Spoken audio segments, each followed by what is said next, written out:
வணக்கம். அண்ணாமலை இல்லாத பாஜக எப்படி இருக்கு அப்படின்னு பார்த்தீங்கன்னா, பாஜக இருக்கா தமிழ்நாட்டை பொறுத்த வரைக்கும் அப்படிங்கிற மாதிரி ஒரு கேள்வி ஆயிடுச்சு. அண்ணாமலை இருந்த வரைக்கும் பார்த்தீங்கன்னா, தினம் ஒரு பேட்டி, அரசியல் ஒரு பரபரப்பு, திமுகவை அட்டாக் பண்ணி பேசுவார், அதிமுகவும் விட மாட்டார். சில சமயத்தில் அதிமுக பாஜகவை விமர்சனம் பண்ணும்போது அதையுமே விமர்சனம் பண்ணுவார். எடப்பாடி பழனிசாமிக்கு அண்ணாமலை போன்ற நபர்கள் இருக்கிறனால கொங்கு பகுதியில் அவருடைய செல்வாக்கு குறையுது அப்படிங்கிறத உணர்ந்துட்டார். பாஜகவோட கூட்டணி வைக்கிறது மூலமாக தான் அண்ணாமலையை கட்சி பதவியிலிருந்து விலக்க முடியும், அதை தாண்டி அவருடைய செல்வாக்கை குறைக்க முடியும் அப்படின்னு உணர்ந்தார்.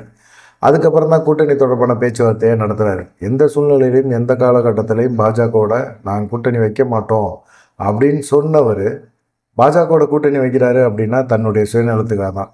அதிமுக பாஜக கூட்டணியை அமித்ஷாட்ட வைக்கும்போதே வச்ச ஒரு டிமாண்ட் என்னென்னா, அண்ணாமலையை கட்சி பதவியிலேருந்து தூக்கணும், அவரை செல்லா காசாக்கணும் அப்படிங்கிற மாதிரி தான். ஆனால் அவர் பாஜகவில் மாநில தலைவராக இருக்கும்போது பெருமளவில் இளைஞர் பட்டாளத்தை அவர் சேர்த்தார் கட்சிக்குள்ளே. அண்ணாமலையோட செயல்பாடுகளை பார்த்து விரும்பி நிறைய பேர் இணைஞ்சாங்க. இது எடப்பாடி பழனிசாமிக்கே நல்லா தெரியும், பாஜக மேலிடத்துக்கு நல்லா தெரியும். எடப்பாடி பழனிசாமி அண்ணாமலையை கட்சி பதவியிலேருந்து தூக்கி விடுங்க, அவரை டம்மியாக்குங்க அப்படின்னு சொல்லும்போது அமித்ஷா அதை ரசித்தார் அப்படிங்கிற மாதிரி தான் சொல்கிறாங்க. ஏன்னா பிரதமர் மோடிக்கும் அண்ணாமலைக்குமான ஒரு நெருக்கம் இருக்குல்ல, அது மிகப்பெரிய ஒரு அழகான ஒரு நெருக்கம், அன்பான ஒரு நெருக்கம் அப்படின்னு சொல்கிறார். ஒரு தந்தை மகனுக்குள்ள ஒரு பாசம் அப்படிங்கிற மாதிரியே எல்லாருமே சொல்ல ஆரம்பித்தாங்க. இதில் பத்திரிகையாளர் பிரகாஷ் என் சாமி அப்படிங்கிறவர் ஒரு நேர்காணலில் இதை விளக்கியிருந்தார். பிரதமர் மோடிக்குமே அண்ணாமலைக்கும் நல்ல ஒரு நெருக்கம் இருக்குது. அண்ணாமலை போன்ற நபர்கள், திறமையான நபர்கள், இவங்களுக்கு பாஜகவில் ஒரு முக்கியமான இடத்த கொடுக்கணும் அப்படிங்கிறதுல பிரதமர் மோடி விரும்புகிறாரு. ஆனால் அதுக்கு அடுத்த கட்டத்தில் இருக்கிற 2ஆம் கட்ட தலைவர்கள் அண்ணாமலை போன்ற நபர்கள் தேசிய அரசியலுக்குள்ளே வந்தாங்க அப்படின்னா நம்மளுடைய பதவிக்கே மிகப்பெரிய ஒரு ஆப்படிச்சுவாங்க அப்படிங்கிற ஒரு பயம் அவங்களுக்கு இருந்தது. அதனால அண்ணாமலை போன்ற நபர்களுக்கு எடப்பாடி பழனிசாமி இப்படி சொல்கிறாரு, நம்ம கூட்டணி தொடர்பான பேச்சுவார்த்தை நடத்துகிறோம், இந்த மாதிரி சமயத்தில் அவர் சொல்கிறத நம்ம கேட்போம், அவர் யார் மாநில தலைவராக போட சொல்கிறாரோ அவர் போடுவோம் அப்படின்னு சொல்லி நயினா நாகேந்திரனை மாநில தலைவராக போட்டாங்க. ஆனால் இப்போ எடப்பாடி பழனிசாமிகிட்ட அவங்க டிமாண்ட் பண்ணுறது என்னென்னா, நாடாளுமன்ற தேர்தலில் எடப்பாடி பழனிசாமி என்ன செஞ்சார், பிரதமராக மோடி வரக்கூடாதுன்னு சொன்னார். ஆனால் இப்போ 2026 சட்டமன்ற தேர்தல் அவருக்கு சுயநலமான ஒரு தேர்தல், அவர் முதலமைச்சர் ஆகணும் அப்படிங்கிற ஒரு எண்ணத்தில் பாஜகவோட கூட்டணி வைக்கிறார். பிரதமராக மோடி வரக்கூடாதுன்னு நினச்சவரை எப்படி 2026 சட்டமன்ற தேர்தலில் எடப்பாடி பழனிசாமியை நீங்கள் முதலமைச்சர் ஆகிறதுக்கான முனைப்பை எடுப்பீங்க அப்படிங்கிற மாதிரி பாஜக தொண்டர்கள்ட்ட ஒரு எண்ணம் இருக்குது. அதை தாண்டி பார்த்தீங்கன்னா இன்னமும் பார்த்தீங்கன்னா பாஜக என்டிஏ கூட்டணியோட தமிழக தலைமை அதிமுக தான் அப்படின்னு சொல்கிறாங்க. ஆனால் எடப்பாடி பழனிசாமியை முதலமைச்சர் வேட்பாளராக ஏற்றுக்கவே இல்லை. என்டிஏவோட கொள்கை என்னன்னு கேட்டிங்கன்னா, அவங்க தேர்தல் முடிஞ்ச பிறகு தான் முதலமைச்சர் யார் அப்படிங்கிறத தேர்வு பண்ணுவாங்க. இப்போ எடப்பாடி பழனிசாமி என்ன சொல்கிறாருன்னா, அந்த கொள்கைக்கு விரோதமாக நீங்கள் முன்னாடியே யார் முதலமைச்சர் அப்படிங்கிறத அறிவிக்கணும், அதிமுக தலைமையில் தான் கூட்டணி, அதை தாண்டி நான் தான் முதலமைச்சர் வேட்பாளர் அப்படின்னு சொல்லி நேற்று எடப்பாடி பழனிசாமி தன்னைத்தானே அதிகாரப்பூர்வமாக அறிவிச்சுக்கிறார். ஒரு கட்சியில் இப்போ விஜய் யாருன்னே அரசியலில் தெரியாது, அரசியலுக்கு புதுசு, ஒரு கவுன்சிலர் கூட இல்லை அப்படின்னு நயினா நாகேந்திரன் உட்பட யாரெல்லாம் விஜய் அதிமுக கூட்டணிக்குள்ளே வாங்க அப்படின்னு சொல்லி கெஞ்சினாங்கல்ல, ராஜேந்திர பாலாஜி, கேபி முனுசாமி, கடம்பூர் ராஜு, இவங்கெல்லாம் பார்த்தீங்கன்னா இப்போ விமர்சனம் பண்ணுறாங்க. 10% கூட வாக்கு இல்லை விஜய்க்கு, அவரெல்லாம் முதலமைச்சர் கனவுல இருக்கிறாரு, யார் யார் கனவுக்காங்கிறதுலாம் விவசாயம் இல்லையா அப்படின்லாம் கேட்குறாங்க.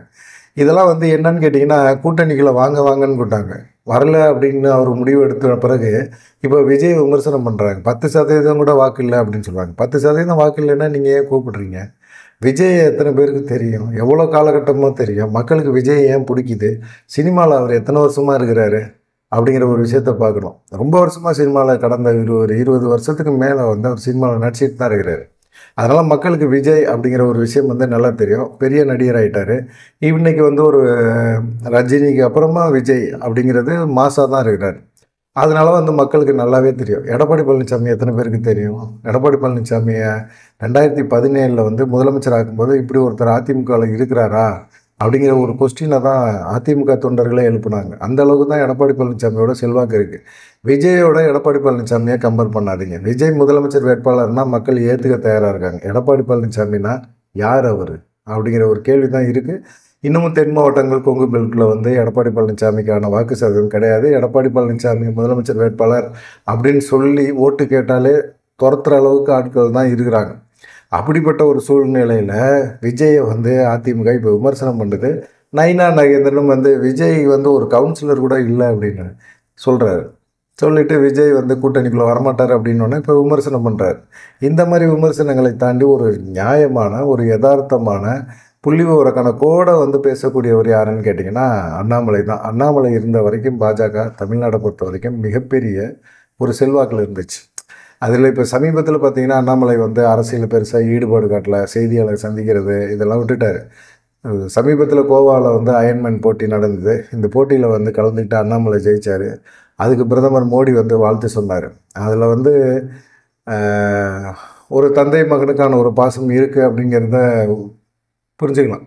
மோடியை பொறுத்த வரைக்கும் பார்த்திங்கன்னா அண்ணாமலைக்கு தேசிய அரசியலில் ஒரு இடத்த கொடுக்கணும் அப்படின்னு நினைக்கிறார்.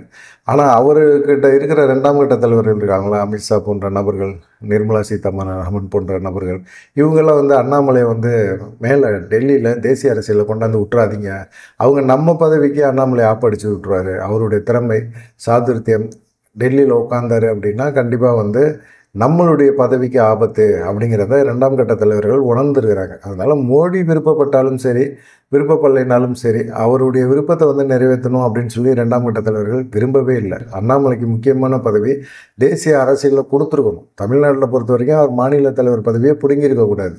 எடப்பாடி பழனிசாமி சொல்லக்கூடிய அளவுக்கு பலகீனமாகவா இருக்குது பாஜக. இவ்வளோ மாவட்டங்களில் நாங்கள் முதலமைச்சராக இருக்கிறோம், இவ்வளோ எம்எல்ஏக்கள் வச்சுருக்கோம், இவ்வளோ நாடாளுமன்ற உறுப்பினர்கள் எங்கள்கிட்ட இருக்கிறாங்க அப்படின்னு நயினா நாகேந்திரன் நேற்று பேசுகிறாருல்ல. அப்படிப்பட்டவர் ஒரு எடப்பாடி பழனிசாமி சொல்கிறாரு அப்படிங்கிறதுக்காக அமித்ஷா பயந்துருவாரா? வாய்ப்பில்லை. அண்ணாமலை ஒதுக்குறதுக்கு ஒரு காரணத்தை தேடினாங்க, கிடைச்சாரு எடப்பாடி பழனிசாமி. அவர் சொன்னார் நாங்கள் நீக்கியிருக்கோம் அப்படிங்கிற மாதிரி இவங்க நடந்துக்கிறாங்க அப்படிங்கிற மாதிரி தான் இருக்குது.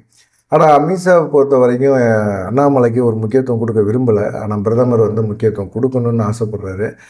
அவருக்கு வந்து இப்போ அண்ணாமலையை பொறுத்த வரைக்கும் மத்திய உள்துறை இணையமைச்சர் ஆவார் அப்படின்னு சொல்லி நிறைய தடவை வந்து பேசப்பட்டது. அப்படி கொடுத்தா அந்த பதவி வந்து கௌரவிக்கிற மாதிரி நடந்துக்குவார், கண்டிப்பாக நடந்துக்குவார் அண்ணாமலை அப்படிங்கிற மாதிரி இருக்குது. ஆனால் மத்திய அமைச்சர் ஆகுறத வந்து 2ஆம் கட்ட டெல்லியில் இருக்க பாஜகவோட 2ஆம் கட்ட தலைவர்கள் எல்லாமே வந்து தடுக்கிறாங்க அப்படின்னு தெரியுது. குறிப்பாக வந்து பார்த்திங்கன்னா அமித்ஷா, நட்டா இவங்கெல்லாம் வந்து பெருசாக வந்து இது பண்ணல. ஏன்னா பிரதமர் மோடி வந்து என்ன செய்கிறாரு, அவர் உலக அரசியலில் வந்து கவனம் செலுத்துகிறாரு, சர்வதேச தலைவராகணும் அப்படிங்கிற ஒரு எண்ணம் அவர் மைண்டில் ஓடிட்டுருக்கு. அதனால் அமித்ஷா, நட்டா கையில் வந்து பாஜக கொடுத்துட்டு அவர் பாட்டுக்கு செயல்பட்டுட்டு இருக்கார். ஆனால் இவங்க எடுக்கிற முடிவு தான். அதனால தான் அண்ணாமலைக்கு முக்கியமான பதவிகள் வரமாட்டேங்குது அப்படிங்கிற மாதிரி சொல்கிறாங்க. அண்ணாமலை வந்து பாஜக மாநில தலைவராக இருந்தார். மாநில தலைவராக இருந்தபோது பார்த்திங்கன்னா அமைப்பு செயலராக இருந்தால் கேசவ விநாயகம் மேலே வந்து பலவேறு குற்றச்சாட்டுகள்லாம் வந்துச்சு. கேடி ராகவன் மேலாம் வந்துச்சு. கேடி ராகவன்லாம் கூட சமீபத்தில் ஒரு பேட்டியில் பேசும்போது என் கூட படித்தவங்கெல்லாம் பார்த்தீங்க, என் கூட அரசியல் வந்தவங்க எல்லாமே பார்த்திங்கன்னா அங்கே முதலமைச்சராக இருக்கிறாங்க, சபாநாயகராக இருக்கிற ஓம் பிர்லாலாம். ஆனால் பார்த்திங்கன்னா நான் இன்னும் ஒரு கவுன்சிலராக கூட ஆகலாம் அப்படின்னு சொன்னார். அதுக்கு என்ன காரணங்கிறத அவர் தான் முடிவு பண்ணணும். அந்த மாதிரி நிறைய விஷயங்கள் இருந்தது. கேசவ விநாயகத்து மேலே புகார்கள் வந்தோன்னா அது தலைமைக்கு அனுப்புனார். கேசவ விநாயகத்துக்கும் தலைமைக்கும் ஒரு முக்கியமான தொடர்பு இருக்குது. அதனால் அவர் மேலே எந்த நடவடிக்கையுமே எடுக்கலை. ஆனால் அண்ணாமலை வந்து இவ்வளோப்பட்ட சூழ்நிலை இருந்தாலும் தனி கட்சியாக இருப்பார் அப்படிங்கிற மாதிரி இருந்தாலும் மோடியை எதிர்த்து வந்து அவர் அரசியல் செய்ய விரும்பவே இல்லை அண்ணாமலைக்கு வந்து ஒரு நற்பணி மன்றங்கள் எல்லாமே இருக்குது, உருவாக்குறாங்க. அண்ணாமலைக்காக செயல்படக்கூடிய அளவுக்கு சில சக்திகள் செயல்படுது. ஆனால் வந்து அண்ணாமலை பிரதமரை எதிர்த்து அவர் வந்து அரசியல் செய்ய விரும்பலை அப்படிங்கிறது தான் மிக முக்கியமான பாயிண்ட்டு. ஆர்எஸ்எஸ் கூட தமிழகத்தில் ஏன் அண்ணாமலைக்கு நீங்கள் முக்கியத்துவம் கொடுக்கல அப்படின்னு பாஜக மேலிடத்துக்கே கேள்வி கேட்குற அளவுக்கு அண்ணாமலை ஒரு செல்வாக்காக தான் இருக்கிறாரு. ஆனால் இப்போ நயினா நாகேந்திரன் எப்படி செயல்படுறாருன்னா அவர் ஒரு மாநில தலைவர் தான். அவர் அண்ணாமலை போல் செயல்படுறாரா அப்படின்னு ஒரு கம்பேரிசன் பண்ணவே கூடாது. அண்ணாமலை வேறு, இவர் வேறு. அண்ணாமலை புயல், இவர் தென்றல் அப்படின்னு ஆரம்ப காலகட்டத்திலே சொல்லிட்டாங்க. அதனால் பார்த்திங்கன்னா அண்ணாமலை செயல்பாடுகளை வச்சு நயினா நாகேந்திரன் செயல்பாடுகளை கம்பேர் பண்ண முடியாது. ஆனால் இன்றைக்கி கூட்டணிக்குள்ளே எந்த பிரச்சனையும் வந்துடக்கூடாது அப்படிங்கிறதுக்காக தான் நயினா நாகேந்திரனா மாநில தலைவராக பாஜக மேலிடம் எடுத்து வச்சிருக்குது அப்படிங்கிற மாதிரி தான் இருக்குது. ஆனால் இப்போ நயினா நாகேந்திரன் வந்த பிறகு பார்த்திங்கன்னா நிறைய குற்றச்சாட்டுகள் சொல்கிறாங்க. அண்ணாமலை ஆதரவாளர்கள்லாம் கட்சியை விட்டு நிப்பாட்டுறாங்க. அதே போல் நயினா நாகேந்திரன் யாருக்கு பொறுப்பு கொடுக்குறதுன்னே தெரியாமல் குற்ற பின்னணி உள்ளவங்க, கிரிமினல்கள் இவங்களுக்கெல்லாம் வந்து பொறுப்பை கொடுத்துக்கிட்டு இருக்கிறாரு. இது பாஜக தொண்டர்களுக்கு மன உளைச்சலை கொடுக்குது அப்படிங்கிற மாதிரி இருக்கிறாங்க. ஆனால் இப்போ சமீபமாக பார்த்திங்கன்னா அண்ணாமலையுடைய பேச்சு அடிபடுது. அவர் அரசியலுக்குள்ளே வரல, ஆன்மீகம் போகிறாரு, திடீர்னு பார்த்திங்கன்னா சாணி அள்ளிட்டுருக்காரு, திடீர்னு பார்த்திங்கன்னா சைக்கிள் ரேஸ் போயிட்டுருக்கிறாரு, இப்படி நிறைய விஷயங்களை பண்ணிகிட்ருக்காரு. இது வந்து இப்போ ஆர்எஸ்எஸ் வந்து அண்ணாமலைக்கு தமிழக அரசியலில் நீங்கள் முக்கியத்துவம் கொடுத்தாலும் இல்லை தேசிய அரசியலில் முக்கியத்துவம் கொடுக்கறதுக்கான முயற்சியை எடுங்க அப்படிங்கிற மாதிரி சொல்லிட்டு இருக்காங்க. இதனால பார்த்தீங்கன்னா விரைவில் வந்து தென்னிந்திய ஒருங்கிணைப்பாளர் அப்படிங்கிற ஒரு முக்கியமான ஒரு பதவி அண்ணாமலைக்கு கொடுக்கப்படும். நீங்கள் எடப்பாடி பழனிசாமிகிட்ட நயினா நாகேந்திரன் கூட்டணி தொடர்பான பேச்சுவார்த்தையை நடத்திக்கங்க. அண்ணாமலை வந்து கண்டிப்பாக வந்து ஒரு முக்கியமான ஒரு பொறுப்பை கொடுத்து அண்ணாமலைக்கு கொடுக்கணும் அப்படிங்கிற ஒரு எண்ணத்தில் பாஜக மேலிடம் இருக்குது. பிரதமரும் அழுத்தம் கொடுத்துட்ருக்காரு. ஆர்எஸ்எஸ் அமைப்புகளும் முக்கியமான தலைவர்களும் அவங்களும் வந்து கேட்டுக்கிட்டு இருக்காங்க. இது மாதிரி அண்ணாமலைக்கு முக்கியமான தேர்தல் நெருக்கத்தில் ஏன் பதவி கொடுக்காம வச்சுருக்கீங்க அப்படின்னு கேட்டுட்டு இருக்காங்க.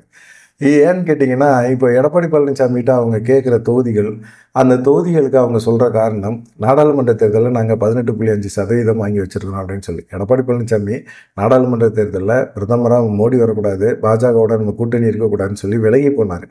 அதுக்கப்புறமா அண்ணாமலை தன்னுடைய செயல்பாடுகள்னால பாஜக தலைமையில் ஒரு கூட்டணியை உருவாக்கி அந்த நாடாளுமன்ற தேர்தலில் சந்தித்த போது அவர் சொன்னது, நம்ம கண்டிப்பாக ஒரு 10லேருந்து ஒரு 12 தொகுதிகளை வந்து நாடாளுமன்ற தேர்தலில் ஜெயிக்க முடியும் அப்படிங்கிற ஒரு நம்பிக்கையோடு செயல்பட்டார்.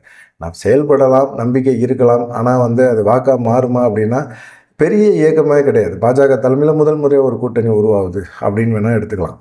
அந்த மாதிரி சமயத்தில் அவர் நினைச்சது நடக்கலையே தவிர வாக்கு சதவீதம் அதிகமாச்சு. நோட்டா கீழே அப்படின்னு சொல்லிட்டு இருந்தவங்க 18.5% அப்படின்னோன்னா ஒரு வியப்பாக பார்க்க ஆரம்பித்தாங்க.